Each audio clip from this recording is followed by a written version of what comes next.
Bienvenidos a una nueva edición de Visión Geopolítica. En esta ocasión vamos a hablar de la manipulación mediática, de este momento que vivimos en el que recibimos tantísima información, pero que en cambio la sensación que tenemos es de que cada vez nos controla más precisamente con este bombardeo de información. Para hablar de este tema que a todos nos afecta, tan sumamente interesante, contamos con nosotros con una persona ya conocida, que es José Javier Esparza. José Javier, bienvenido.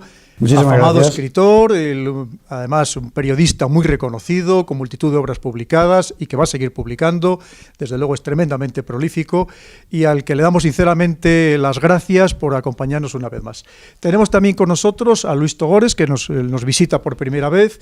Luis es de todo, profesor, escritor, historiador, muy especializado en historia militar y también en historia de las relaciones internacionales. Luis, bienvenido. Gracias, muchas gracias. También ya conocen todos ustedes a Juan Antonio Aguilar, también un muy reconocido periodista, director del Espía Digital y también un gran experto en relaciones internacionales, con contactos muy importantes en muchos países en el extranjero. Juan Antonio, una vez más también bienvenido y gracias por acompañarnos. Un placer estar de nuevo aquí. Como hablábamos, Juan Antonio, y voy a empezar inmediatamente con usted, en estos momentos una persona cualquiera está recibiendo a través de dispositivos móviles, de televisión, de medios escritos, mucha más información en un solo día que probablemente recibía su abuelo a lo largo de toda su vida. ¿Pero esto significa que somos más libres o en realidad significa que estamos todavía mucho más mediatizados que podían estar nuestros bisabuelos?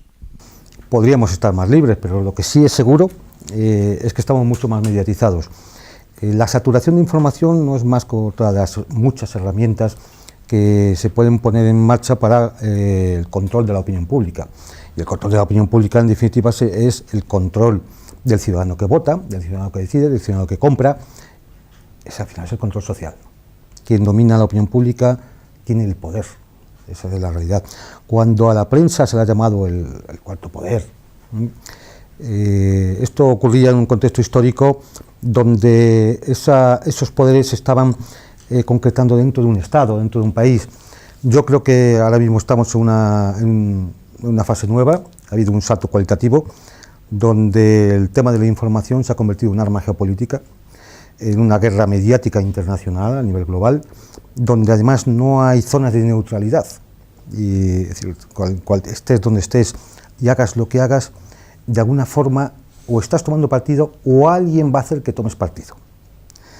Yo creo que eso es una circunstancia nueva donde a todos los procesos de manipulación que existían anteriormente, ahora hay que añadirle esa circunstancia nueva donde, en cierta forma podríamos decir que incluso es el fin del periodismo, porque hagas lo que hagas, estás situado de alguna forma dentro de esa guerra mediática a nivel global. José Javier, efectivamente este bombardeo sistemático de información que recibimos por tantísimos ámbitos diferentes, al final significa que nos impide pensar, o por el contrario, incluso yendo más allá, lo que hace es que nos creamos que pensamos por nosotros mismos, que lo cual es un auténtico logro precisamente de esta manipulación mediática. La saturación de información en buena medida hace que perdamos sensibilidad respecto a la información que recibimos. Pues lo explicó un antropólogo alemán, Harold Gehlen, y lo explicó bastante bien. Es decir, al final terminamos en lo que llamaba Konrad Lorenz formación indoctrinada, y lo decía dentro de los 8 pecados capitales de la civilización moderna. Es verdad, es decir, recibimos un montón de impactos, digamos inputs en la terminología mecánica, que no asimilamos porque tampoco son precisos ni nos hacen falta, aunque con frecuencia inconscientemente sí que nos determinan determinadas actuaciones. De tal forma que al final la información se convierte en una atmósfera propia, la infosfera, como se la ha llamado de hecho, en la que rige la vida conforme a sus propias reglas, que son las que marca la propia información, y a las que la gente con frecuencia hace caso y con frecuencia no hace caso. Eso hay que subrayar una cosa importante: el hecho de recibir muchas informaciones en un determinado sentido no siempre logra que la gente actúe en ese sentido, con frecuencia directamente prescinde. En todo caso, es verdad que se convierte en un arma, y quien controle esa infosfera, es decir, quien sea capaz de controlar la mayor cantidad posible de mensajes dentro de la marabunta de mensajes que componen la infosfera, tendrá más posibilidades de conseguir sus fines que el que tenga menos. Esto hay que decir que ha sido así siempre, desde las primeras hojas volanderas que aparecían en la Baja Edad Media o en el Renacimiento. La gran diferencia es que ahora las apuestas de poder son mucho más fuertes, ya no son locales, nacionales, ahora son globales. Los agentes se han multiplicado, son mucho menos controlables y abarcan a muchos más aspectos de la vida de los individuos que hace solo 100 años. Luis, tanto Juan Antonio como José Javier han apuntado a un tema muy interesante, que esta manipulación ya no es a nivel local, a nivel nacional. Estamos hablando de una manipulación que se intenta hacer a nivel planetario, en el ámbito planetario. Entonces, aquí no tenemos la sensación de que a lo mejor solo recibimos la información en Europa de un solo lado, de que nos cuesta mucho trabajo ver la información que sí que existe desde el otro lado o ver las realidades desde otras perspectivas distintas? No, eso ha sido siempre así. Es decir, la cultura occidental es egocéntrica, fundamentalmente mira su propia cultura y valoramos las cosas que a nosotros nos interesan. Pero eso prácticamente viene desde la revolución industrial, que es cuando realmente empieza a haber una cierta modernización. Entonces nosotros nos fijamos, los occidentales, me da igual los europeos los que viven en América, en las cosas que nos llaman la atención y que a nosotros nos preocupan. Y luego dentro de eso, normalmente nuestra incomprensión, seguramente por el sentimiento de que nuestra cultura es superior a las otras, a lo mejor tecnológicamente porque lo somos, pues genera que otros temas que pueden ocurrir en Senegal, o que pueden ocurrir en China, o que pueden ocurrir en la India, sencillamente como no están dentro de nuestro mundo occidental y dentro de los valores y las cosas que nos interesan, por tanto las despreciamos y los separamos.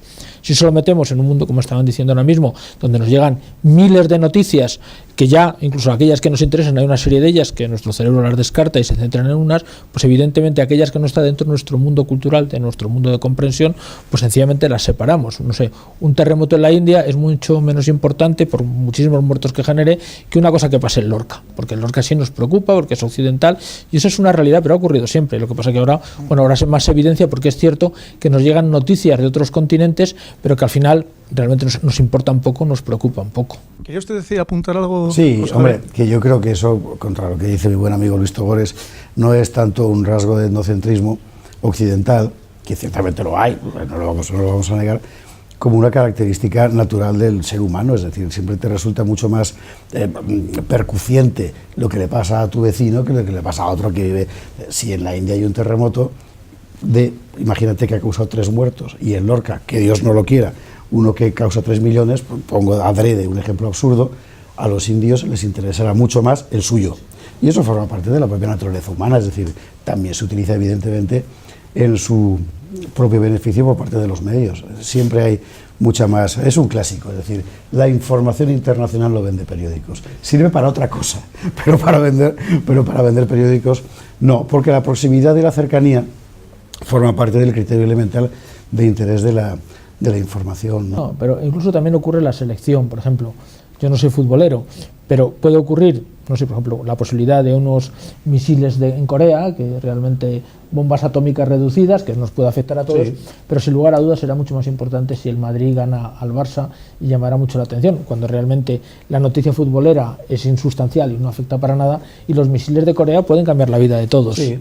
Sí, pero no tu vida dentro de 3 horas. Sí, bueno, la banalidad también forma parte. Sí. También me atrevo a decir que sobre el tema de Corea del Norte también hay una gran manipulación mediática. Sí. O sea, absoluta. No, a ver, dicen con razón que esto ha sido siempre así, y es verdad, ha sido siempre así. ¿Cuál es el aspecto nuevo?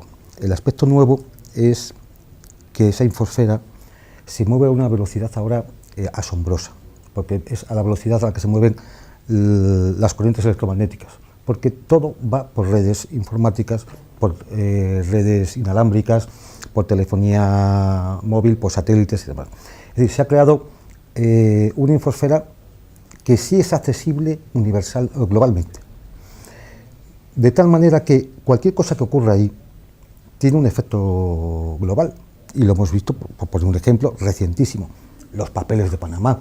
O sea, tal como saltan en un momento, inmediatamente, a través de esas redes, se han expandido a todo el globo, es decir, a todos los países, en los sitios más recónditos han podido visto por internet el gran escándalo de los papeles de Panamá.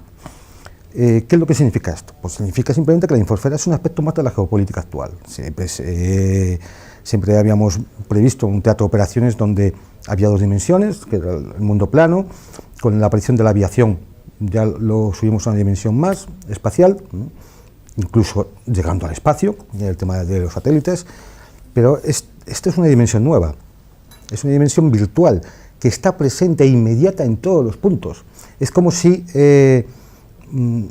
hiciera la geografía, la convirtiera en un punto infinitesimal, donde es accesible instantáneamente de un sitio a otro, independientemente de los miles de kilómetros que haya de distancia. Claro, eso imaginar qué arma tan poderosa, donde un disparo de información en un punto determinado, bien direccionado, pues, y pegando en el blanco, inmediatamente, claro, tiene un efecto global, inmediato. Ha hablado usted de los papeles de Panamá. También es parte de esa manipulación mediática, porque las informaciones son muy contradictorias y al final hace que no nos creamos casi nada o nada. Porque por un lado hay quien acusa a Estados Unidos de ser una maniobra dirigida por ellos y que además iba muy dirigida inicialmente contra Rusia, contra el presidente Putin, y en cambio ahora las últimas informaciones o lo último que nos llega es al contrario, que quien está manipulando toda esta información ha sido precisamente Rusia para perjudicar a Estados Unidos y hacer creer al mundo que son ellos los que quieren acabar con los demás paraísos fiscales porque quieren ellos constituir su propio paraíso fiscal. Vale, yo creo que esto es otra manipulación más de los mismos que han iniciado la manipulación de los papeles de Panamá, ¿no? Claro, en el mundo hay una situación geopolítica internacional donde hay un claro enfrentamiento entre aquellas potencias emergentes que buscan romper la hegemonía que tiene Estados Unidos y Occidente, y eso, que lo podemos ver de forma práctica y material en algunos conflictos, en el despliegue de fuerzas militares en un sitio o en otro, en el papel de control de ciertos pasos, recursos energéticos, etcétera, etcétera. Eso también pasa, como hemos dicho, a esa infosfera, a esa dimensión nueva de la geopolítica. Y claro, ahí también se juega, en esa batalla. Y es lo que decía, nadie se escapa, no hay terreno neutral. Cualquier medio de comunicación tendrá que hacerse eco, quiera o no, de un escándalo, tal como lo han definido, como el de los papeles de Panamá. Nosotros, por lo que hemos publicado y demás, estamos completamente seguros de que 11,5 millones de documentos, que nadie sabe de dónde han salido o cómo han salido, que se distribuyen por una extraña red que forman 300 y pico periodistas de más de 70 medios de comunicación a nivel mundial, que recibe financiación de fundaciones norteamericanas y del propio Departamento de Estado, pues o Putin tiene mucho más poder del que nos dicen, o el origen del foco está bien claro. ¿Cuál es el objetivo? Hombre, evidentemente en un primer momento está claro que han desviado la atención hacia una campaña contra el presidente ruso, porque no deja de ser hasta chistoso, si me admiten la expresión, que en las portadas de los periódicos de todos los decenas de dirigentes políticos, decenas de artistas famosos, deportistas, etcétera, etcétera, aparecieran junto a un presidente, un futbolista y la hermana de un monarca, apareciera el presidente ruso, que no está en los papeles, que es un amigo. Que no está. Añadiré una cosa a tu análisis, y es la siguiente: no solo ha cambiado en los últimos años la facilidad y la rapidez exponencial de la transmisión de información, sino la propiedad del poder y de los agentes que entran en juego. Y por cierto, explica mucho más lo de los papeles de Panamá desde mi punto de vista que la cuestión propiamente geopolítica, entendida en términos de conflicto entre potencias. Lo esencial de ese consorcio de periodistas, desde mi punto de vista, no es el hecho de que sean grandes cabeceras conocidas en todo el mundo, sino que entre sus fundamentales financieros estén la Fundación Abierta, Sociedad Abierta de George Soros y la Carnegie de Rockefeller. Claro. Los mismos de siempre, los mismos que están particularmente interesados en construir el sueño moderno del mundo globalizado, homogéneo, unipolar, en el que coincide más o menos el proyecto político de los Estados Unidos desde hace unos años, que no siempre ha sido así, desde hace unos años, y para el que son enemigos lo mismo un Putin que un Cameron, que está dando la impresión de que va a romper la Unión Europea, que una Marine Le Pen, aunque al final lo de Le Pen ha sido una fantasmada donde al parecer un señor que era amigo de Marine Le Pen tenía 360.000 euros, que es lo que cuesta un piso en Parla, bueno, en una sociedad en Luxemburgo, todo así. Es decir, lo que es terrible de este asunto es lo siguiente: Wikileaks, las filtraciones de Wikileaks pertenecen a esa dimensión de la infosfera que tú has descrito antes tan correctamente, en la que puedes crear un acontecimiento a partir de una sola información que se multiplica por todas partes y la información crece, porque es enteramente transparente y pública, aunque haya sido una golfada la forma de extraerla. A partir de ese momento, digamos que la información tiene vida propia. En este caso, por el contrario, en el caso de los papeles de Panamá, lo que estamos viendo es que poderes privados, esto es neofeudales, muy poderosos, valga la redundancia, organizan un hackeo, otra golfería, en una sociedad legal, hay que decirlo, sí. Que es la de Mossack Fonseca, y que por cierto tiene una oficina en Gibraltar de la que nadie ha hablado. Bueno, sí, se queda en la información unos pocos medios y empiezan a publicarla solo ellos, administrándola a ellos, apuntando a los objetivos que ellos quieren, sin exponer pública y abiertamente lo que tenemos de verdad es esto. Entonces, créeme, puesto que yo te digo que lo tengo, claro, lo que yo te digo. Si no, con mayor sarcasmo llegan a decir que irán publicando, no van a publicarlo todo porque no quieren afectar a personas que pueden ser inocentes. O sea que ellos ya han decidido quiénes son los inocentes y los culpables. Yo les voy a preguntar, al hilo de lo que ustedes están comentando, lo voy a preguntar a Luis. Entonces esto hace bueno la frase de Marx, de que al final la opinión dominante es la opinión de la clase dominante. Yo creo que han cambiado, es decir, aquí hay dos periodistas, yo creo que ha triunfado la opinión publicada sobre la opinión pública. Creo que es lo importante. Antes, siempre, la verdad es que yo siempre le digo a mis alumnos que la libertad de prensa no existe, existe la línea editorial. Pero hubo una época que pareció, yo que soy un hombre pretecnológico, pues pensé que con la llegada de Internet precisamente se podían dar una serie de noticias que saliesen, digamos, fuera de los medios de comunicación habituales, ¿no? Bueno, lo que hemos dado cuenta es que la línea editorial, pero ahora a través de ese mundo cibernético, tiene muchísima más fuerza que antes. Y esa opinión pública que antes había ha desaparecido prácticamente. Es decir, ya, bueno, sí, hombre, tú puedes poner una noticia en un Facebook, pero eso no tiene trascendencia. Entonces, eso, digamos, es el primer cambio. Y es verdad que hay unos grupos, que es lo que decía Esparza, la clase dominante, que cada vez es más fuerte, y esa tecnología que pensábamos que nos iba a dar la libertad, sobre todo a lo importante, al ciudadano normal, lo que ha hecho es reforzar la línea editorial de aquellos que son ahora los dueños de periódicos, aunque sean digamos digitales, virtuales, los grandes medios de comunicación. Con lo cual el problema que tenemos al final el ser humano es que en esa nueva sociedad de la comunicación solamente cada vez mandan menos, ese nuevo orden mundial que cada vez queda más claro y que los mandan los de siempre. Lo que pasa es que el problema es quiénes son los de siempre. Eso es. Entonces, pero José Javier, entonces yo le pregunto a usted, por lo que nos ha dicho ahora mismo Luis, hay una línea editorial en todos los medios, en un sentido o en otro. Entonces, ¿dónde está la verdadera libertad de prensa? O vamos a parafrasear una vez más a Lenin cuando decía que al final la libertad de prensa no es más que la libertad del dueño de la imprenta, por cierto, frase que también fue muy utilizada en su momento por Rafael Correa. Ya, bueno, vamos a ver. Si yo monto una imprenta y un periódico para exponer a la gente mi visión de las cosas, tengo pleno derecho a hacerlo y además a exigir a la gente que trabaja conmigo que tenga claro qué es lo que yo quiero contar, y si no quiere trabajar conmigo, que se vaya a otro lado. En un régimen de libertad de prensa, lo natural sería eso. A mí me parece que la pluralidad de líneas editoriales es perfectamente legítima siempre y cuando sea evidente y clara. Y siempre y cuando la información que se transmite con el sello puesto de esa opinión editorial no sea mentira. Entonces, o no sea sesgada. Esto sí te lo cuento, bueno, bien, sí, y esto eso no.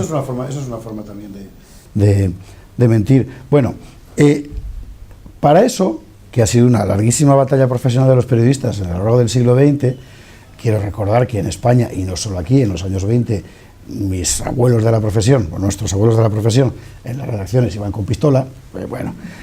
Para eso se consiguió en buena parte de Europa que el periodismo se convirtiera en una profesión, cosa importantísima, porque significaba que de ser un gacetillero te convertías de repente en alguien tan noble como un médico o como un abogado, y que por tanto podías imponer tu criterio profesional con dos elementos fundamentales que eran la cláusula de conciencia, por ejemplo, ¿verdad?, o el silencio sobre las fuentes.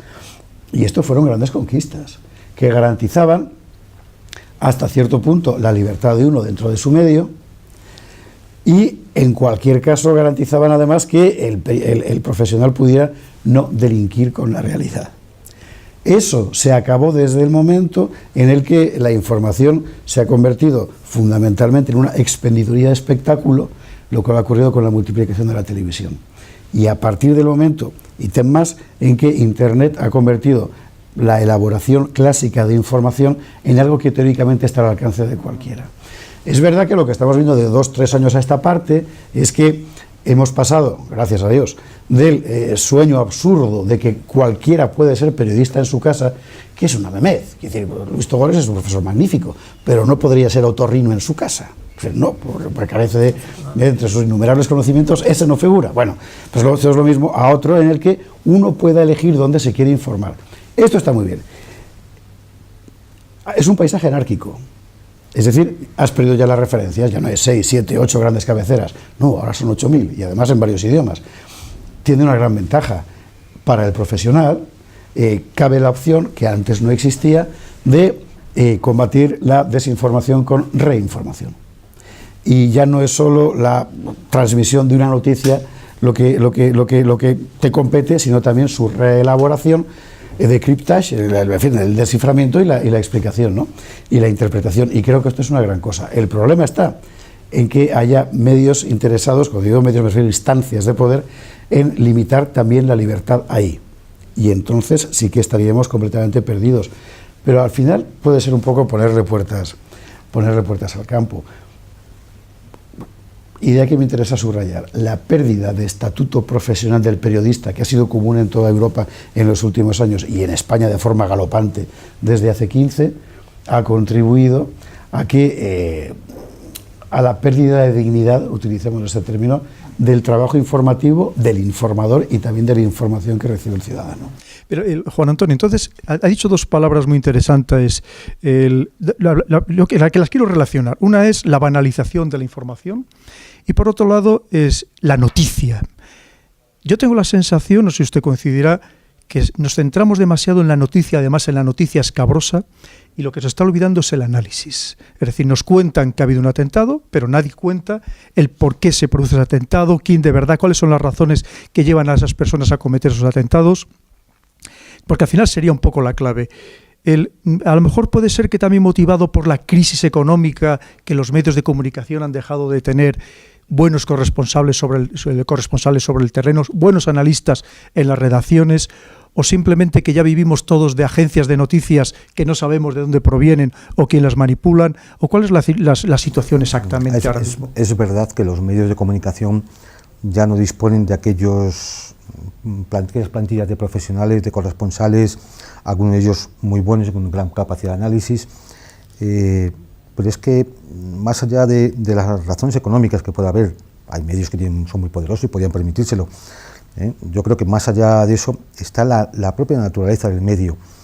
Decía McLuhan que el medio era el mensaje, y cuando el medio resulta que es una red social donde están corriendo ahora mismo millones de comentarios y de noticias redireccionadas de unos lados a otros, el lector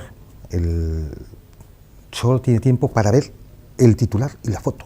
¿Sabes lo que es? Es que el medio es el masaje. Flash, claro. El medio es el masaje. Que era la segunda parte de lo que decía McLuhan. Es el flash, ¿no? Es decir, entonces, ¿cómo va a entrar al análisis? No tiene tiempo, es imposible. Le están llegando permanentemente noticias, comentarios sobre esas noticias, comentarios de tus compañeros y tus amigos en la red sobre esa noticia. Al final te quedas con el flash y el mensaje. Y ese flash puede ser una foto, una imagen, un vídeo de 1 minuto y un titular. En ese momento, tú lo que estás es asistiendo a las acciones en un teatro de operaciones de un campo de batalla. Es decir, no hay análisis, no hay... Es decir, es lo que yo decía antes, el periodismo desaparece ahí, es otra cosa.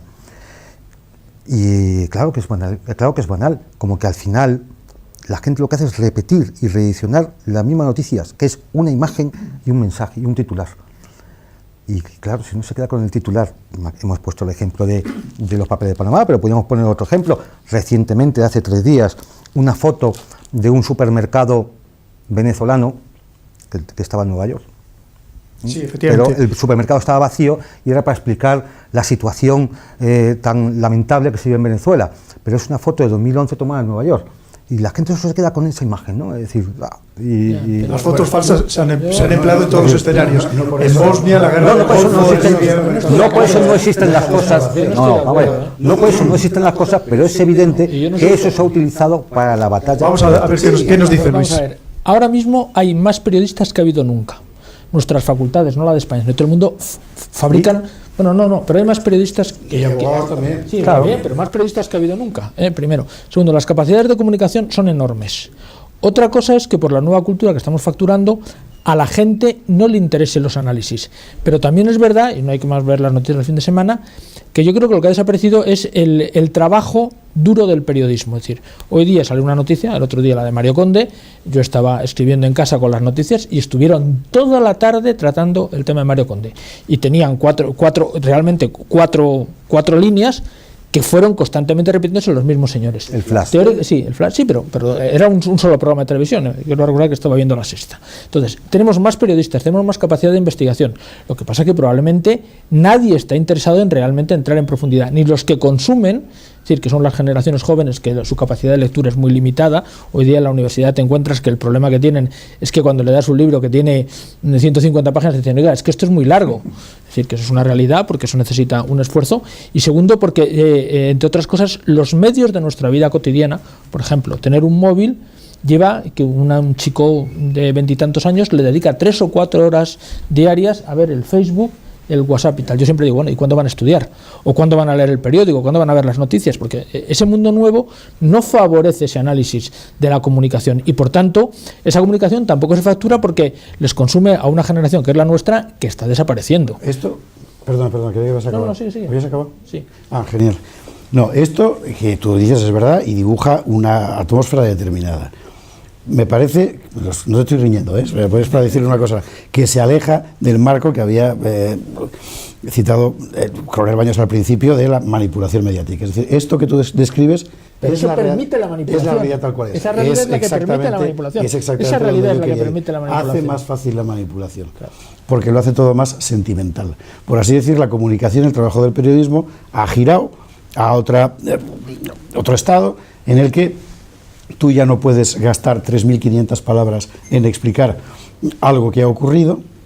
Puedes hacerlo, pero solo si antes has atraído la atención de el 100% del público con una imagen. 3.500 palabras. No lo va a ver nadie. No, 800 y de gracias. ese 100% del público al que has atraído con una imagen y un titular, un 1% es el que vale las 3.500 palabras.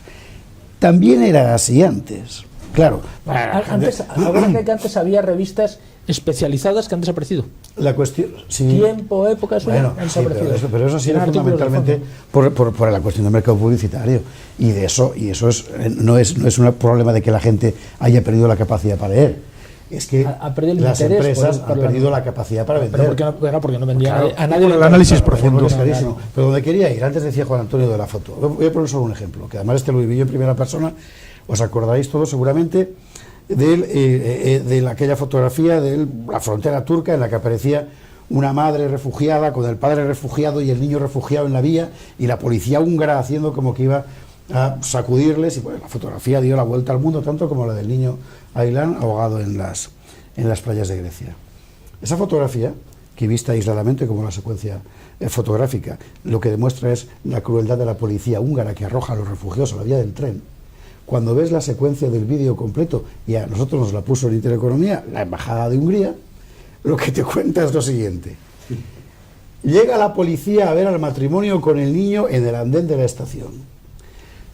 El varón ve que llega la policía y para que no los echen, coge a la mujer y al niño y los arroja a la vía del tren y en ese momento la policía va a sacarlos. En ese momento alguien hace la foto y el mensaje que se vende es exactamente el contrario de lo que estaba ocurriendo. Bueno, pero es que es lo que hablamos, es la banalización, la búsqueda de lo esperpéntico, de lo más llamativo. De la verdad. Efectivamente, porque al final lo que se busca no es la verdad, sino la venta del medio, ¿no? En una determinada dirección, además. Se busca tener un resultado. Yo lo voy a preguntar a usted, Luis. Sí. Usted se acordará de una politóloga alemana ya en el año 77, Noel Neumann, que saca una teoría que es la de la espiral de silencio. Que lo que venía a decir es que al final los hombres no nos gusta el aislamiento, no nos gusta que nos maten socialmente, y al final expresamos nuestras ideas, aunque no sean esas las que las expresamos, de tal modo que coincidan con la línea general de pensamiento, con eso que decía usted, esa línea editorial que yo me atrevo a decir la línea social de pensamiento, que es una clara manipulación. Concretamente, en aquel momento ella sacaba una serie de temas que eran por la pena de muerte, el aborto, el castigo físico a los niños, entre otros, de los que nadie se atrevía a hablar. Hoy por hoy yo añadiría 2 o 3 más de los que ni siquiera quiero mencionar, porque tampoco me atrevo. Pero le quiero decir, efectivamente, no es una manera de manipular a las sociedades y de impedir la verdadera libertad, porque ¿dónde está la democracia si hay temas de los que no se puede ofrecer ni siquiera una visión alternativa? Porque cuando se trata de ofrecer, hay gente que mucho propone la libertad de prensa, pero inmediatamente dice que esos libros que proponen otra visión, que sean quemados. ¿Cree usted que de verdad estamos en una manipulación absoluta, que no es posible hablar con libertad de todos los temas? Bueno, yo eso lo tengo claro. Es decir, soy profesor universitario y creo que incluso el sistema que se está creando a través de la NEICA y tal, está pensado, vamos, de hecho, hoy hablamos en la facultad de la nueva ley de Montoro para que los intelectuales, un premio Nobel, tenga que dejar de escribir porque si no pierde la pensión. Es una manera clarísima, no sé si de hacer más dinero o de callar a nuestros cerebros más preclaros. Pero sí, evidentemente sí, pero al final vuelvo a lo de la línea editorial. Al final, hoy día sí es cierto que tú puedes colgar en internet, hacer un periódico digital y tal, pero al final nadie te lee. Entonces, sí, teóricamente tenemos mayor capacidad de expresarnos y de tratar cualquier tema, en teoría. En la práctica cada vez tenemos menos, porque todos sabemos que los grandes medios de comunicación son los que concentran la opinión publicada, no la opinión pública. Por ejemplo, yo ya hablaba precisamente con mis alumnos, digo, vamos a ver, miren ustedes, es que hoy día en la prensa, ¿existe algún articulista como Marañón o Ortega? Piénsenlo ustedes. Evidentemente en España los hay. ¿Hay alguno en la prensa que escriba como escribía en los años 30 Marañón o Ortega? No tenemos ninguno. Yo no soy capaz de citar ninguno. ¿Por qué? Porque nadie quiere que esos señores escriben. Evidentemente lo pueden hacer y pueden tener un blog y publicar, pero ¿quién los van a leer? 200 personas. Es decir, hoy día sí hay una manipulación real y hay unas líneas rojas que nadie nos deja pasar para que solamente se exprese lo que es políticamente correcto, lo que interesa a ciertos grupos de presión, ese nuevo orden mundial que tú tanto... Pero bueno, sí que yo estoy de acuerdo con él, para que no precisamente ciertas cosas no salgan del ámbito de lo que a ciertos grupos económicos, culturales y políticos les gusta que se diga, que es lo que se maneje. Pues eso, el tema de los emigrantes, pero solamente se habla de unos. Por ejemplo, ahora no hablamos del tema de la emigración en Marruecos. Ahora no, todos los emigrantes del mundo entran por Siria desde Turquía, pero ya por Libia no entra ninguno, por Marruecos ninguno, ni vienen del África subsahariana. ¿Qué pasa? No, porque esas noticias limitan nuestra libertad y nos circunscriben, porque sí hay línea editorial muy importante que marca las líneas. Escucha, es que no es malo que haya línea editorial. Lo que es malo es que sea una línea editorial camuflada. Claro, que tergiverse la realidad. Claro, que hay línea editoriales perfectamente razonables, que es lo normal. O sea, yo escribo y defiendo claramente, digo claramente qué es lo que defiendo y esa es mi línea editorial, y el tipo que me lea el problema no es cuando tu línea editorial no la marca el director de tu periódico con libertad, sino un consejo de administración de una multinacional norteamericana. Ese es el problema. No, Luis, el problema es cuando lo marca y ni se sabe ni se dice. Porque ese consejo de administración tiene tanto derecho como yo a tener un medio de comunicación. Le voy a comentar algo, si me permite, José Javier. Recientemente hicieron un estudio de que los principales medios de comunicación de todo el mundo, en los cuales incluyo no solo la televisión, el internet, el prensa escrita, sino también las televisiones y sobre todo, muy importante, el cine, al final todos pertenecían a solo 6 grandes holding en el mundo. O pertenecen o están participando. Que son los que al final controlan, entre otras cosas, las agencias de noticias, y que al final son los que a nosotros nos mandan esas noticias, porque claro, la clave no es que no se hagan buenos análisis. Usted puede ser un magnífico analista que conozca los procedimientos. El problema es de qué fuentes está usted bebiendo. Es decir, que al final eso es una gran manipulación, como estábamos hablando, incluso a escala planetaria. ¿No lo entiende usted así? Perfectamente. Es exactamente la clave de la cuestión. Es decir, el problema está en el que suministra la información de origen y en la pérdida de herramientas de interpretación de quién recibe esa información. Porque incluso en el caso de que la fuente sea solo una, aplicando, en fin, cierto background de buen bachillerato y sentido común, uno puede discriminar lo que es verdad o lo que es mentira, o reinterpretar lo que recibe. Dificultad. O no tanta. Quiero decir, en la guerra de Siria hemos recibido fundamentalmente solo 2 fuentes. Sí, por lo que contaban los rusos, que han hecho un trabajo fantástico por otro lado, y lo que los americanos iban contando hasta que empezaron a dejar de contar porque estaba... Y bueno, es cuestión de estudiar. Es decir, examinas y bueno, confrontas y puedes contar más o menos lo que estaba pasando. Y te podías hacer una idea. El problema no es tanto eso como el hecho de que la información de origen vaya tan viciada o tan predeterminada que sea muy difícil interpretarla, y 2, y sobre todo, que el profesional carezca de las herramientas intelectuales para hacerlo, y 3, y muy importante, que carezca de la libertad para hacerlo. Y esto último tiene que ver con lo que yo contaba antes de la pérdida de estatuto profesional del periodista, pero paradójicamente ha sido un fenómeno producido no por la maldad del empresario, al que por otro lado muchas veces ha venido muy bien, por supuesto, que no se ponga gallito el viejo lobo de la redacción, como por el propio desarrollo tecnológico, que ha arruinado el trabajo del periodista. ¿Por qué no escriben hoy Marañón y Ortega? Porque ninguno de los dos sería capaz de decir en 140 caracteres tweet. No sabrían. Claro. Y además no le pagarían por ello, seguramente. Bueno. Y además los que dominan ideológicamente tampoco le interesaría. Bueno. Estamos hablando efectivamente de eso.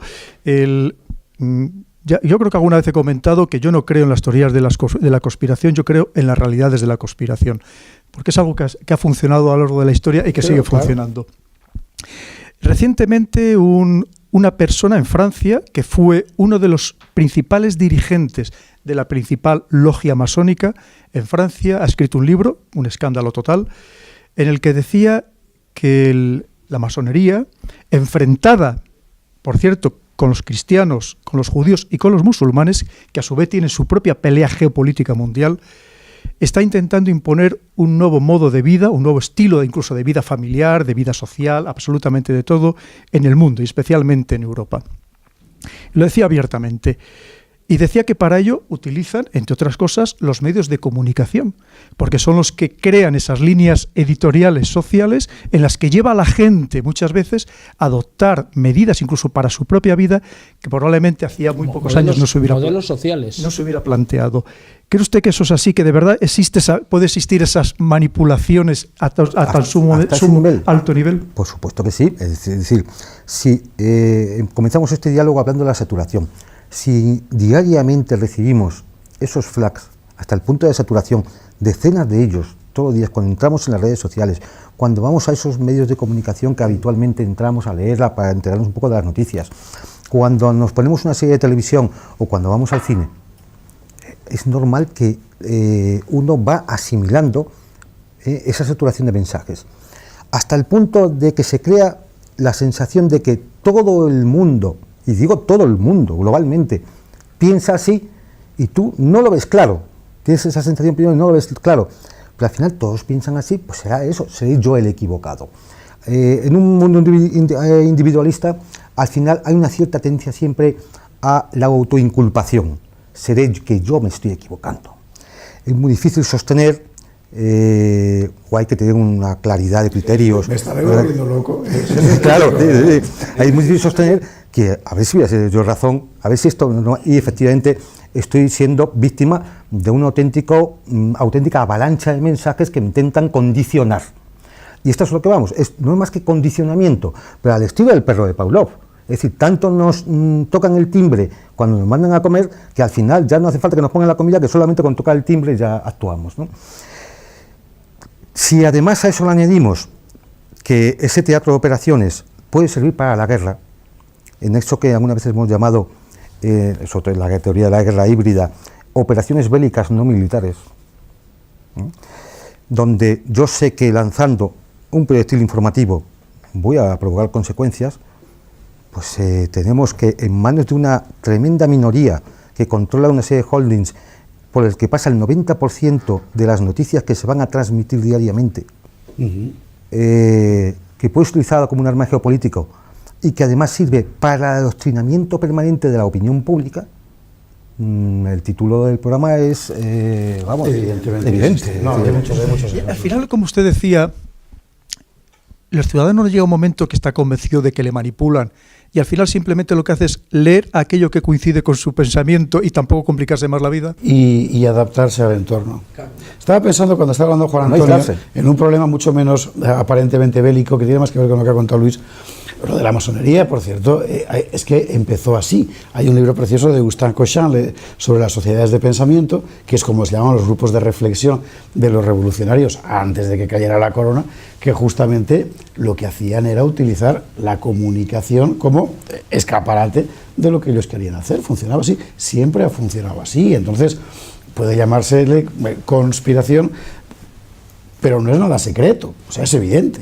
Bueno, a propósito de la manipulación, por ejemplo, hoy en España todos los medios sistemáticamente inciden, y es verdad que es una cosa muy desagradable y que hay que resolver, en lo terrible de lo que llaman violencia de género, que en realidad es violencia doméstica desde mi punto de vista, pero bueno, violencia de género, terrorismo machista, como lo llaman, bien, que causa cerca de 52, 55, el año pasado 57 muertes al año.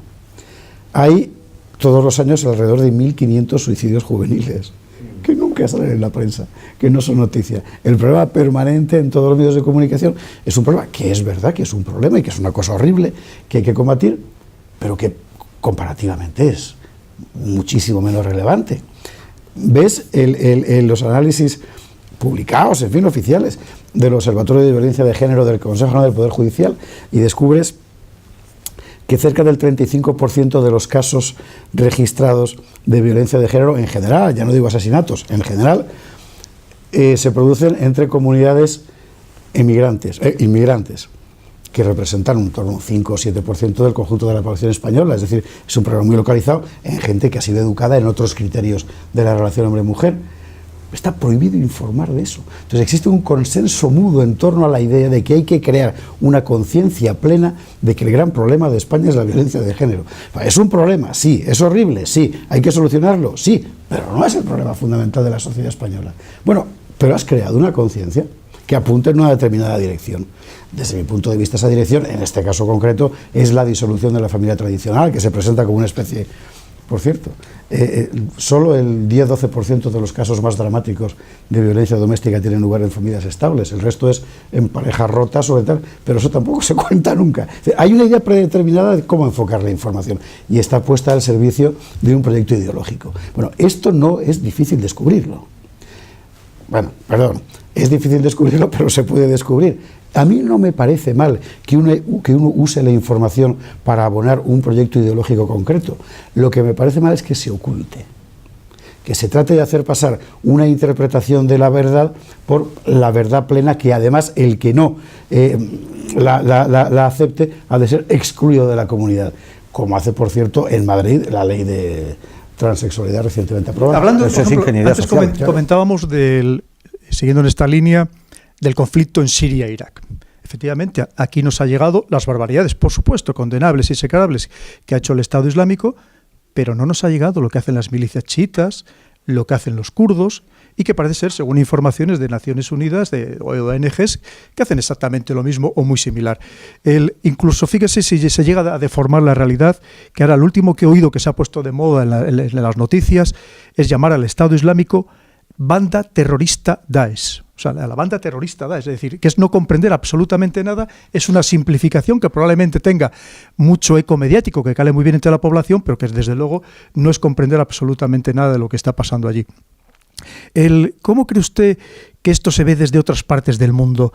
¿Hay sitios donde todavía tienen una idea mucho más pura o son más puros porque precisamente están menos influidos? Porque está claro que nosotros desde que nos levantamos hasta que nos acostamos estamos bombardeados constantemente con informaciones, que vamos a decir, tergiversadas en cualquier caso. Yo en la parte que conozco no creo ni que haya lugares más puros, ni que haya sitios donde se cuide más la objetividad de la información ni nada por el estilo. Simplemente están en otro lado de la trinchera de la guerra mundial mediática. El ejemplo de Siria es paradigmático porque nos enseña cómo se ha podido cambiar el discurso a lo largo del conflicto. el mismo Estado Islámico, el Frente al-Nusra, que es Al-Qaeda, y demás bandas terroristas, esto durante mucho tiempo fue la oposición al régimen dictatorial de Bashar al-Assad, apoyado por Occidente. Incluso en España hubo un congreso en Córdoba donde asistieron líderes políticos y hasta un ministro. Ahí estaban sentados lo que entonces se llamaba Estado Islámico de Irak y Levante, posteriormente Estado Islámico, posteriormente Daesh. Allí estaban sentados, a los que se les ofreció toda la ayuda del mundo, porque entonces eran la oposición siria. Claro, a medida que el conflicto se ha ido desarrollando de otra forma y que ya los intereses han cambiado, ahora es la banda terrorista Daesh, los mismos. Incluso personajes que se hicieron mediáticamente famosos, como aquel que salió en un vídeo comiéndose un trozo de carne humana de un soldado sirio, entonces estaba en el Ejército Libre Sirio, que era la oposición respetable. Ahora está en el Frente al-Nusra. Es decir, han ido manipulando a la opinión pública sobre la guerra de Siria según ha ido conveniendo. Hay que demonizar a los enemigos del momento. Esto no es nuevo. En la Primera Guerra Mundial, el doctor francés Edgar Berillon publica un libro en el que explica que los alemanes son inferiores, que su intestino mide 2 metros más y por eso huelen peor. Claro, no es nuevo. Hay que demonizar al enemigo, es una de las claves.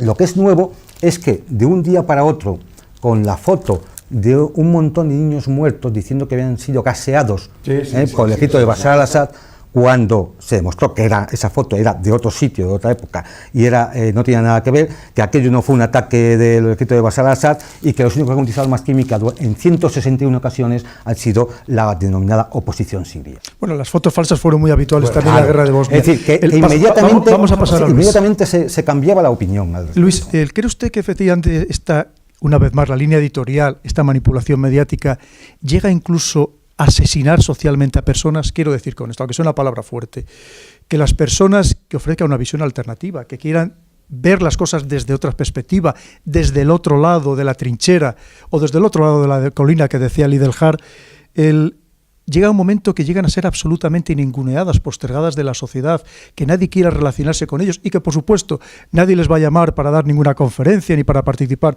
en ningún debate televisivo. Yo creo que sí. Ahora hemos vivido un caso hace poco, que al final ha pasado sin pena ni gloria y que no ha tenido mayor trascendencia, que es el de la chiquita esta de Gran Hermano Vips, que la han cogido silbando el cara al sol.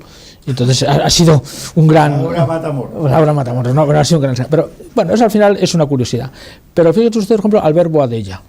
Albert Boadella, cuando yo era joven, era un hombre de izquierdas y antiespañolista. ¿Os acordáis del grupo La Furia del Baus, etcétera? Bueno, pues este señor está absolutamente estigmatizado. Es decir, ahora mismo en Cataluña es un señor absolutamente perseguido. No sé si otro día oíste la noticia de que le han entrado en su casa, que tienen un pueblo de Gerona, y le han cortado los árboles, que prácticamente no puede salir a la calle. Bueno, pues eso es así. Y aquí porque todavía la sociedad está, tiene el refugio en otras provincias españolas. Pero en el mundo catalán, que es donde él vivía, bueno, está exactamente, no puede hablar con nadie le quiere, nadie le habla, y está marcado por una cruz claramente mediática, por lo que piensa y por lo que dice los medios de comunicación próximos al separatismo, que piensa Albert Boadella. Evidentemente, eso es una realidad. Eso ha ocurrido siempre. Vamos a ver, podemos volver al caso Dreyfus, ¿no? Por poner que es el que siempre se pone, pero eso ha sido una realidad.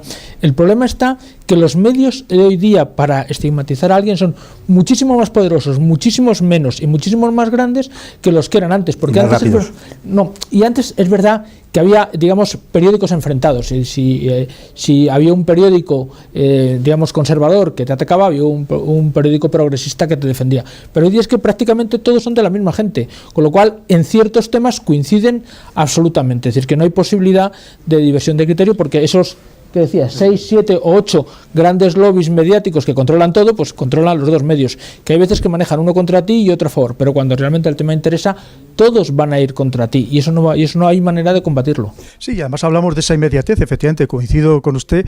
El Caramiro, por ejemplo, a través de Twitter, como alguien haga un comentario desafortunado que a alguien le interese destruir a esa persona, en muy pocas horas será expulsado de su trabajo, no le hablará probablemente ni la familia, cosa que se convierte en un auténtico drama. Eso, es un asesinato social. Esa es la realidad. Es decir, Aquí tú sales en un medio de comunicación. ¿Puedo hacerte una postilla? También es verdad que si el delito no es muy grande, también rápidamente se olvida. Es decir, te insultan rápidamente, te marcan la cruz, pero si el delito, digamos, no es de lesa majestad, al día siguiente se olvida. Pero no importa, señor Togores, porque aunque sea en unas horas, aunque sea en un día, en 2 días, como él dice, ha podido ocurrir que ya te hayan echado de tu trabajo. Ha podido ocurrir que te hayan puesto en problemas incluso personales o con la familia, que haya amigos que te hayan dejado de hablar. Ha habido doctores a los que le han quitado la tesis doctoral. Es decir, o sea, cosas propias de las leyendas de la Inquisición, ¿no? Es decir, si me permito, en un caso, Sí. el 90% de las personas que detienen, por ejemplo, por casos de pederastia, son puestos en libertad por falta de pruebas. En muchos casos porque son ordenadores robotizados por otra persona que en realidad no estaba utilizando esa persona a la que detienen inicialmente. Esa persona la han destruido socialmente, pero en cambio ningún medio luego rehabilita socialmente a esa persona una vez que ya se han encargado de destruirla. Efectivamente, tristemente funciona así. De todas formas, este asunto de la capacidad letal de los medios ahora mismo para destruir a una persona o a más en horas 24 es un problema que solo tangencialmente tiene que ver con la manipulación mediática. Es decir, tiene más que ver con el que hemos creado una sociedad cada vez más histerizada y cada vez más intolerante en la vida práctica real, cada vez más organizada en torno a dogmas ideológicos que son los que le interesan al sistema de organización económica, social, política, a la ideología dominante, etcétera, y que están conduciendo cada vez más a una nueva dictadura. Es un problema mucho más amplio que el de la manipulación mediática, que en este contexto es algo que está a su servicio, ¿no? Y a mí me parece una cosa muy terrible que hay que denunciar y que hay que reivindicar una y otra vez la libertad individual, la libertad personal para pensar libremente, de verdad, lo que uno quiera, y lamentablemente la única forma de exteriorizar eso es precisamente esos medios de comunicación, de tal forma que no hay más remedio que no reivindicar por todos los medios y como sabría mejor que nadie el coronel Baños, combatir con las armas que uno tiene en ese momento. Y las armas quiero decir uno tiene que en ese cuando he dicho momento, pederasta quería decir casos de pornografía infantil a través de internet, por si acaso no se me ha entendido bien. pues es una buena corrección. Es una buena aclaración. Hay un tema que es el de la impunidad. Es decir, otro de los temas es que en ese mundo mediático la impunidad es casi absoluta. Tú puedes hacer lo que quieras y luego a la práctica, yo no sé si os acordáis un programa que hubo hace mucho tiempo donde un juez condenó a un gran presentador de televisión y entonces le condenó a romper unos DVDs, entonces sacó ahí una máquina, hizo chacota porque la multa era de 300 euros, con lo cual la impunidad es muy grande. Yo muchas veces pienso, no bebo, pero a veces me entraría ganas, que habría que restablecer el duelo. El duelo, porque claro, si se restableciese el duelo, eso lo decía Martín Prieto, claro, sería, dentro del ámbito periodístico, habría la gran ventaja de que ciertas cosas de esa impunidad se acabarían. Esos programas que hay del corazón donde dicen que la mujer de fulano es no sé qué y tal y cual, pues probablemente ese tipo de cosas acabarían, porque llegaría el marido y le pegaría un tiro o le daría. ¿Tú estás seguro de que el marido no ha cobrado? Porque el problema de ese circo, precisamente, precisamente eso. Pero no siempre. Es otra dimensión de la manipulación que nos proponía Pedro Baños al principio de este programa. La gran manipulación y luego el pequeño manipulador que se presta para hacer de llave inglesa. Y el adocenamiento de masas. Voy a ir con Juan Antonio. Vamos a ir a las teorías de Goebbels. Esos 10 puntos que decía Goebbels de cómo manipular a la población, que hoy en día precisamente a través de este ciberespacio, de esa inmediatez, de ese poder que tiene ese mundo cibernético, ¿no cree usted que lo que está haciendo es que todo eso se ha potenciado, que efectivamente eso que decían repite muchas veces una mentira y al final se convierte en verdad? Hoy en día se puede conseguir de un modo mucho más sencillo. Eso de que había que mandar mensajes sencillos pensando en el más tonto de la población para que los mensajes calaran. En fin, todos esos principios, ¿no cree que en realidad se han potenciado y que están más presentes que nunca? Sí, que lo que hace es teorizar lo que era la experiencia que los periodistas venían obteniendo desde hacía décadas y décadas y décadas, por decir siglos casi. Fijémonos, por ejemplo, que paralelamente a Goebbels se produce un acontecimiento en Estados Unidos muy sonado en su época y muy curioso, que es aquella transmisión de Orson Welles sobre la Guerra de los Mundos. Sí, efectivamente. Es decir, en el cual él estaba haciendo una representación teatral en la emisora, pero ya una sociedad lo suficientemente histerizada como ya era aquella, porque no sé si es que presentía ya la Segunda Guerra Mundial. No, él estaba haciendo además deliberadamente para histerizar. Claro. Entonces, jamás dijo esto es una representación teatral. Sí, al final. Claro, pero cuando ya nadie estaba escuchando, evidentemente, porque todo el mundo había salido huyendo de la invasión de los marcianos, ¿no? Claro que es verdad. Es decir, si tú unes la repetición, la sencillez, apelar a las emociones y a los sentimientos, la dramatización, toda esa serie de cosas, todos esos ingredientes los vas uniendo, que al fin y al cabo es lo que hace el Goebbels, vas recogiendo la experiencia. Hace revivir los claro. mitos, los odios ancestrales. Entonces tú lo pones en funcionamiento con una herramienta tan potente, tan inmediata, tan veloz, de tan largo alcance como son los medios electrónicos actuales. Lo que decía antes, es un teatro de guerra infernal, donde quien tenga el poder de dominar esas redes, y ahí también los mismos personajes suelen estar, que son los que tienen la mayor parte del accionariado de Google, de Facebook, de Twitter y demás, tienen una capacidad gigantesca para, de alguna forma, adoctrinar, adocenar, influir, determinar la opinión pública. Y eso, yo por eso decía antes un poco que es el fin del periodismo, tal como lo hemos conocido siempre, porque implica un poco, el periodismo implica un poco la crítica, ¿no? Y pero la reflexión. usted dice el fin del periodismo, yo me atrevería a decir un poco en cierto modo el fin de la libertad. Es decir, mirándome a mí como si no fuera mía. Cuando pensábamos que éramos más libres que nunca, de repente estamos viendo en la propia Europa grandes retrocesos en la libertad. El caso de Turquía, que parece ser que el gobierno está comprando prácticamente todos los medios de comunicación audiovisual, gran parte de los medios escritos, incluso algunos países que no quiero citar, del norte y del este de Europa, que se les acusa también que la libertad de prensa empieza a estar cada vez más restringida. Incluso algunas de estas normas relacionadas con el endurecimiento de las medidas antiterroristas o antiyihadistas que están reduciendo la libertad para hablar y para expresarse con naturalidad, como debería ser propio de un sistema democrático. ¿No cree usted que estamos retrocediendo nuestras libertades? El caso de Francia, donde el 95% de la prensa escrita vive casi exclusivamente de las subvenciones al papel que da el gobierno, razón por la cual no hay prensa. Ejemplo, el Frente Nacional tiene cerca del 30% del voto de los franceses y ocupa el 5,8% del espacio mediático. Por ejemplo, las medidas de distorsión de la competencia como las del gobierno español, que han permitido que dos grupos que tienen juntos solo el 51,4% de la cuota de pantalla tengan, sin embargo, el 95,6% de la cuota publicitaria, Mediaset y A3 claro que sí. ¿Por qué? Porque Occidente ya no funciona como hace solo 15, 20 años en términos de, hablo de Europa sobre todo, en términos de un poder político de carácter estatal, sino que funciona cada vez más como aquello que Max Weber llamaba constelación de intereses, en la que los grupos de la oligarquía financiera, la mediática, la política, los aparatos culturales, etcétera, entre sí, copulan para quedarse con el conjunto de la administración de la voluntad de todos. El resultado es lo que tenemos ahora mismo. Hay una colusión plena entre, a veces colisión, pero sobre todo colusión entre el poder político y el poder mediático.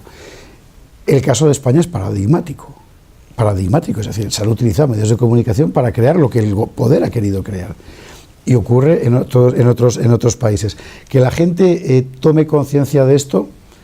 Yo nunca he sido particularmente optimista en nada, pesimista tampoco, pero bueno, así que sinceramente lo creo, pero sí me parece importante que para los que, por suerte o por desgracia, ya solo podemos ser periodistas, esto se convierte en un horizonte permanente de reivindicación, es decir, no podemos plegarnos a esa situación, no tendremos más remedio que conllevarla, porque al fin y al cabo el que paga es otro. Pero la reivindicación de la autonomía profesional a la hora de transmitir información en plena libertad ideológica, y piense uno lo que piense, eso es lo de menos, pero la autonomía profesional en ese sentido me parece irrenunciable y es una batalla que hay que plantear ya, y cada vez menos instituciones profesionales la plantean.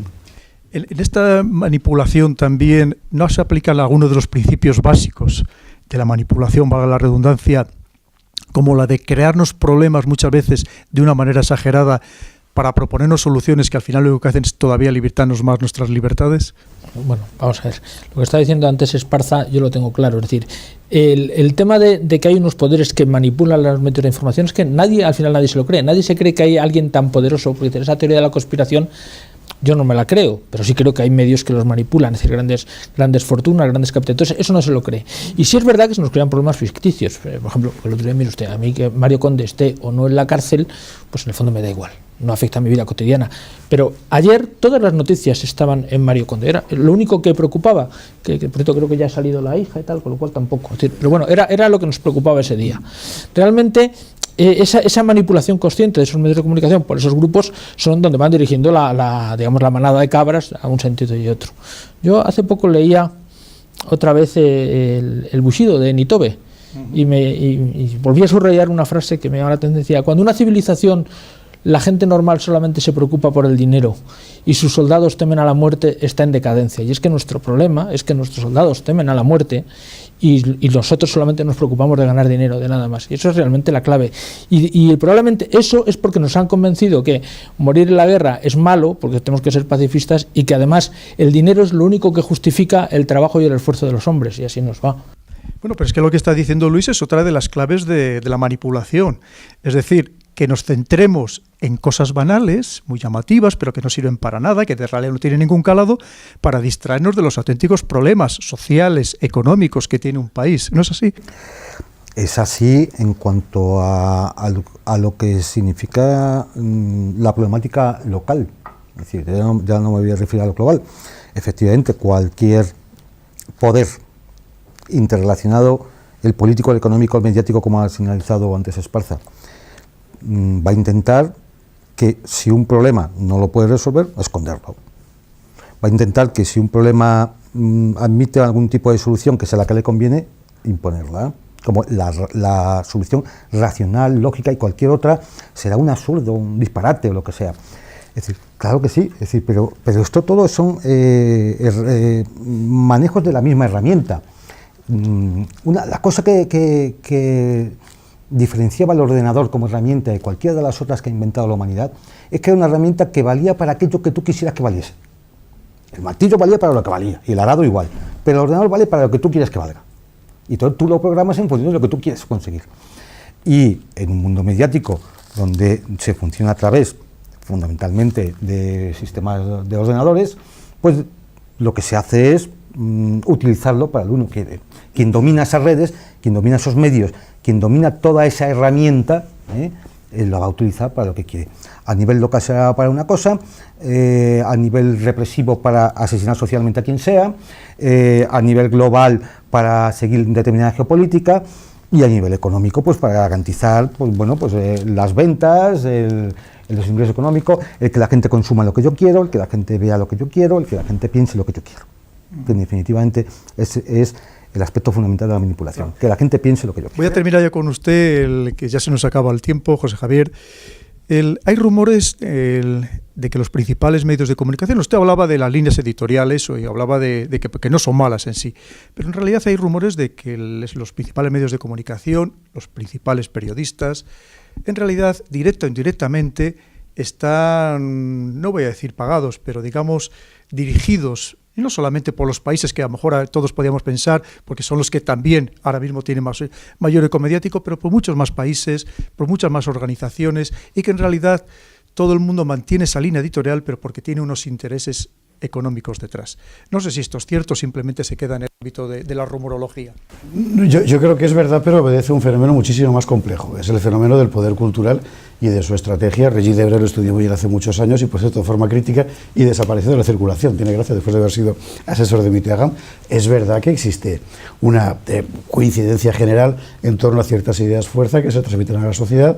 Es verdad que esas ideas son las de las élites culturales que transmiten en las facultades a periodistas que cuando llegan a desempeñar su profesión en realidad no hace falta que les condicionen, puesto que ya vienen condicionados del aula, pero que obedecen a la previa conquista de los aparatos del poder cultural del Estado, o más en general de eso que se llama la sociedad abierta.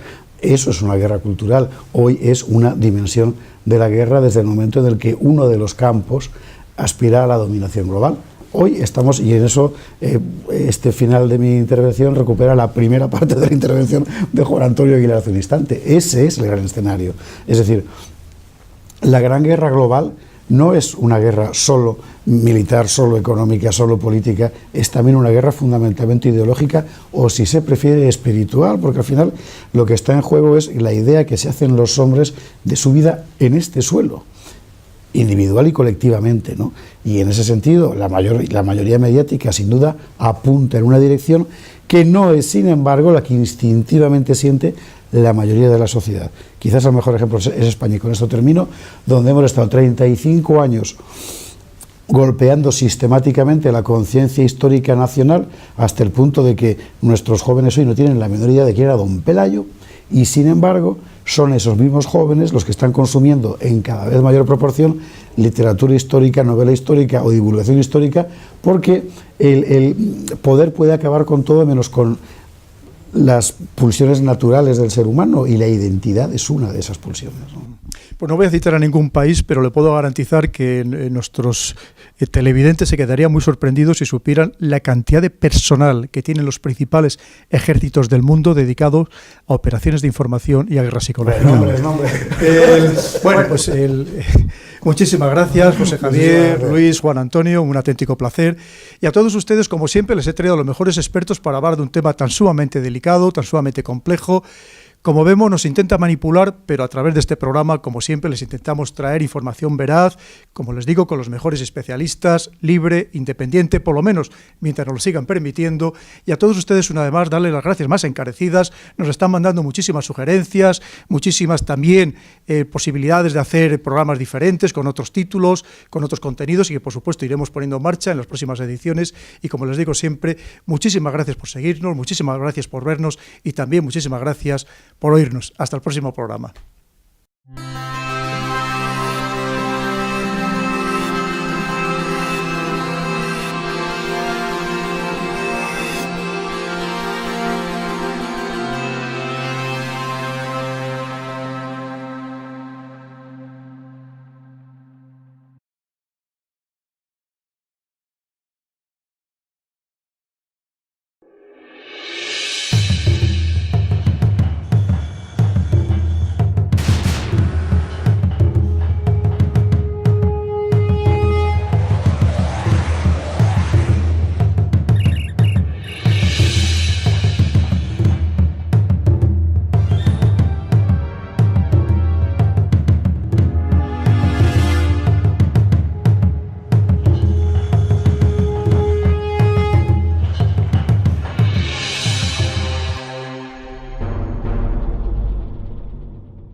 Bienvenidos a una nueva edición de Visión Geopolítica. En esta ocasión vamos a hablar de la manipulación mediática, de este momento que vivimos en el que recibimos tantísima información, pero que en cambio la sensación que tenemos es de que cada vez nos controla más precisamente con este bombardeo de información. Para hablar de este tema que a todos nos afecta, tan sumamente interesante, contamos con nosotros con una persona ya conocida, que es José Javier Esparza. José Javier, bienvenido. Muchísimas afamado gracias. Escritor, además un periodista muy reconocido, con multitud de obras publicadas y que va a seguir publicando. Desde luego es tremendamente prolífico y al que le damos sinceramente las gracias por acompañarnos una vez más. Tenemos también con nosotros a Luis Togores, que nos visita por primera vez. Luis es de todo, profesor, escritor, historiador, muy especializado en historia militar y también en historia de las relaciones internacionales. Luis, bienvenido. Gracias, muchas gracias. También ya conocen todos ustedes a Juan Antonio Aguilar, también un muy reconocido periodista, director del Espía Digital y también un gran experto en relaciones internacionales, con contactos muy importantes en muchos países en el extranjero. Juan Antonio, efectivamente este bombardeo sistemático de información que recibimos por tantísimos ámbitos diferentes, al final significa que nos impide pensar, o por el contrario, incluso yendo más allá, lo que hace es que nos creamos que pensamos por nosotros mismos, que lo cual es un auténtico logro precisamente de esta manipulación mediática. La saturación de información, en buena medida, hace que perdamos sensibilidad respecto a la información que recibimos. Pues lo explicó un antropólogo alemán, Harold Gehlen, y lo explicó bastante bien. Es decir, al final terminamos en lo que llamaba Konrad Lorenz formación indoctrinada, y lo decía dentro de los 8 pecados capitales de la civilización moderna. Es verdad, es decir, recibimos un montón de impactos, digamos inputs en la terminología mecánica, que no asimilamos porque tampoco son precisos ni nos hacen falta, aunque con frecuencia inconscientemente sí que nos determinan determinadas actuaciones. De tal forma que al final la información se convierte en una atmósfera propia, la infosfera, como se la ha llamado de hecho, en la que rige la vida conforme a sus propias reglas, que son las que marca la propia información, y a las que la gente con frecuencia hace caso y con frecuencia no hace caso. Eso hay que subrayar una cosa importante: el hecho de recibir muchas informaciones en un determinado sentido no siempre logra que la gente actúe en ese sentido, con frecuencia directamente prescinde. En todo caso, es verdad que se convierte en un arma, y quien controle esa infosfera, es decir, quien sea capaz de controlar la mayor cantidad posible de mensajes dentro de la marabunta de mensajes que componen la infosfera, tendrá más posibilidades de conseguir sus fines que el que tenga menos. Esto hay que decir que ha sido así siempre, desde las primeras hojas volanderas que aparecían en la Baja Edad Media o en el Renacimiento. La gran diferencia es que ahora las apuestas de poder son mucho más fuertes. Y una vez más también, bienvenido y gracias por acompañarnos. Un placer estar de nuevo aquí. Como hablábamos, Juan Antonio, y voy a empezar inmediatamente con usted, en estos momentos una persona cualquiera está recibiendo a través de dispositivos móviles, de televisión, de medios escritos, mucha más información en un solo día que probablemente recibía su abuelo a lo largo de toda su vida. ¿Pero esto significa que somos más libres o en realidad significa que estamos todavía mucho más mediatizados que podían estar nuestros bisabuelos? Podríamos estar más libres, pero lo que sí es seguro es que estamos mucho más mediatizados. La saturación de información no es más que otra de las muchas herramientas que se pueden poner en marcha para el control de la opinión pública. Y el control de la opinión pública, en definitiva, es el control del ciudadano que vota, del ciudadano que decide, del ciudadano que compra. Al final es el control social. Quien domina la opinión pública tiene el poder. Esa es la realidad. Cuando a la prensa se le ha llamado el cuarto poder, esto ocurría en un contexto histórico donde esos poderes se estaban concretando dentro de un Estado, dentro de un país. Yo creo que ahora mismo estamos en una fase nueva. Ha habido un salto cualitativo donde el tema de la información se ha convertido en un arma geopolítica, en una guerra mediática internacional a nivel global, donde además no hay zonas de neutralidad. Y, es decir, estés donde estés y hagas lo que hagas, de alguna forma o estás tomando partido o alguien va a hacer que tomes partido. Yo creo que eso es una circunstancia nueva donde a todos los procesos de manipulación que existían anteriormente, ahora hay que añadirle esa circunstancia nueva donde, vamos, en cierta forma podríamos decir que incluso es el fin del periodismo, porque hagas lo que hagas, estás situado de alguna forma dentro de esa guerra mediática a nivel global. José Javier. Preocupa un poco. ¿Quería usted decir, apuntar algo? Sí, José hombre, Javier? que yo creo que eso, contra lo que dice mi buen amigo Luis Togores, no es tanto un rasgo de etnocentrismo occidental, que ciertamente lo hay, no lo vamos a negar, como una característica natural del ser humano. Es decir, siempre te resulta mucho más percuciente lo que le pasa a tu vecino que lo que le pasa a otro que vive. Si en la India hay un terremoto, imagínate que ha causado 3 muertos, y en Lorca, que Dios no lo quiera, uno que causa 3 millones, pongo adrede un ejemplo absurdo, a los indios les interesará mucho más el suyo. Y eso forma parte de la propia naturaleza humana, es decir, también se utiliza evidentemente en su propio beneficio por parte de los medios. Siempre hay mucha más, es un clásico, es decir, la información internacional lo vende periódicos. Sirve para otra cosa, pero para vender periódicos no, porque la proximidad y la cercanía forma parte del criterio elemental de interés de la información, ¿no? No, pero incluso también ocurre la selección. Por ejemplo, yo no soy futbolero, pero puede ocurrir, no sé, por ejemplo, la posibilidad de unos misiles en Corea, que realmente bombas atómicas reducidas, que nos puede afectar a todos, sí. Pero sin lugar a dudas será mucho más importante si el Madrid gana al Barça y llamará mucho la atención, cuando realmente la noticia futbolera es insustancial y no afecta para nada, y los misiles de Corea pueden cambiar la vida de todos. Sí. Sí, pero no tu vida dentro de 3 horas. Sí, bueno, No, pero la banalidad también forma parte. Sí. También me atrevo a decir que sobre el tema de Corea del Norte también hay una gran manipulación mediática. O sea, absoluta. No, a ver, dicen con razón que esto ha sido siempre así, y es verdad, ha sido siempre así. ¿Cuál es el aspecto nuevo? El aspecto nuevo es que esa infosfera se mueve a una velocidad ahora asombrosa, porque es a la velocidad a la que se mueven las corrientes electromagnéticas, porque todo va por redes informáticas, por redes inalámbricas, por telefonía móvil, por satélites y demás. Es decir, se ha creado... Ya no son locales, nacionales, ahora son globales. Los agentes se han multiplicado, son mucho menos controlables y abarcan muchos más aspectos de la vida de los individuos que hace solo 100 años.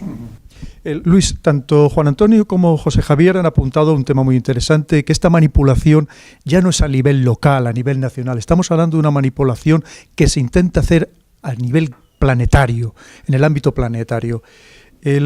Entonces, aquí no tenemos la sensación de que a lo mejor solo recibimos la información en Europa de un solo lado, de que nos cuesta mucho trabajo ver la información que sí que existe desde el otro lado, o ver las realidades desde otras perspectivas distintas? No, eso ha sido siempre así. Es decir, la cultura occidental es egocéntrica. Fundamentalmente mira su propia cultura y valoramos las cosas que a nosotros nos interesan. Pero eso prácticamente viene desde la revolución industrial, que es cuando realmente empieza a haber una cierta modernización. Entonces nosotros nos fijamos, los occidentales, me da igual los europeos los que viven en América, en las cosas que nos llaman la atención y que a nosotros nos preocupan. Y luego dentro de eso, normalmente nuestra incomprensión, seguramente por el sentimiento de que nuestra cultura es superior a las otras, a lo mejor tecnológicamente porque lo somos, pues genera que otros temas que pueden ocurrir en Senegal o que pueden ocurrir en China o que pueden ocurrir en la India, sencillamente como no están dentro de nuestro mundo occidental y dentro de los valores y las cosas que nos interesan, por tanto las despreciamos y los separamos. Si solo metemos en un mundo, como estaban diciendo ahora mismo, donde nos llegan miles de noticias, que ya, incluso aquellas que nos interesan, hay una serie de ellas que nuestro cerebro las descarta y se centran en unas, pues evidentemente aquellas que no están dentro de nuestro mundo cultural, de nuestro mundo de comprensión, pues sencillamente las separamos. No sé, un terremoto en la India es mucho menos importante, por muchísimos muertos que genere, que una cosa que pase en Lorca, porque en Lorca sí nos preocupa, porque es occidental, y eso es una realidad, pero ha ocurrido siempre. Lo que pasa que ahora es más evidencia, porque es cierto que nos llegan noticias de otros continentes, pero que al final realmente nos importa un poco, nos